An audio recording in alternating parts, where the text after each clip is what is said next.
Mr. Ambassador, my theory would be that Iran likes having Joe Biden and would like Kamala Harris very much to be president, and they don't want to be striking Israel in the middle of the DNC. How'd I do?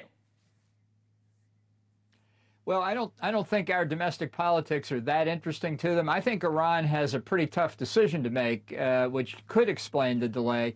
They were humiliated when Israel assassinated Ismail Haniyeh, one of the key leaders of Hamas. Israel hasn't taken credit for it, but there's nobody in the world who doesn't think they did it.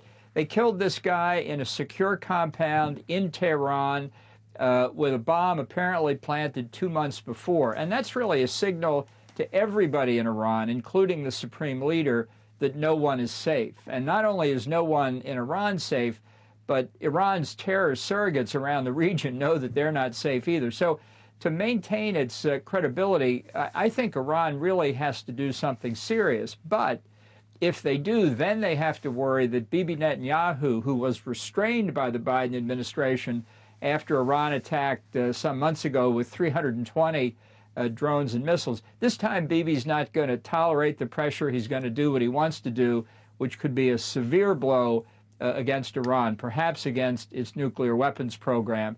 And I think figuring that out, figuring what Hezbollah's role might be in this response, with a government inside Iran that's got some serious internal difficulties, I think you put all that together, and that could mean delay.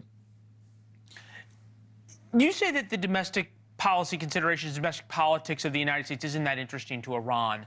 How interesting is it to Israel that you've got Benjamin Netanyahu, who clearly has, shall we say, to lightly put it, disagreements with Joe Biden and Kamala Harris, had a breakup of sorts with Donald Trump, and now is in this window before the U.S. election? Well, I think, again, I would say they're certainly aware of it. There's no doubt about it. But I think Netanyahu's probably, if he's got domestic politics on his mind, it's Israeli domestic politics.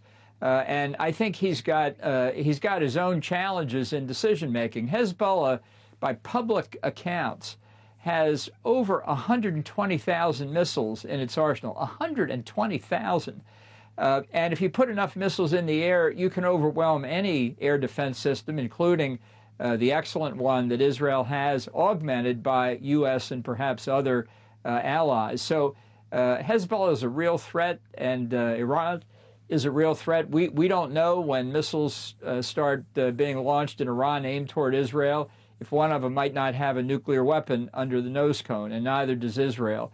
So the stakes are very high here for everyone, but I think Netanyahu, if there's a strike from Iran this time that's at all significant, I don't think anybody in the United States is going to restrain him from a really significant retaliation inside Iran, which is a good thing. And what that means when you put all that together, Israeli thinking and Iranian thinking, is more than anything else, Iran fears Israel and Bibi Netanyahu. They do not fear Joe Biden and the United States.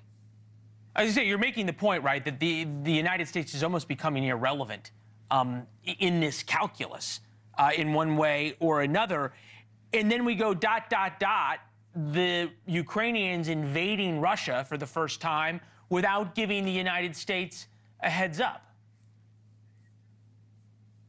Well, I think they think we've lost the bubble on Ukraine, and they're going to try and take advantage of what they clearly saw was a weakness in Russia's defenses. Ukraine did this before. There were periods right after the initial Russian invasion when Russia had taken significant territory along its border in northeast Ukraine. And at one point, the Ukrainians looked at it very carefully and saw that the Russians just weren't prepared. They had diverted troops away, and they launched a surprise attack and essentially cleaned up all the Russian positions in that part of Ukraine.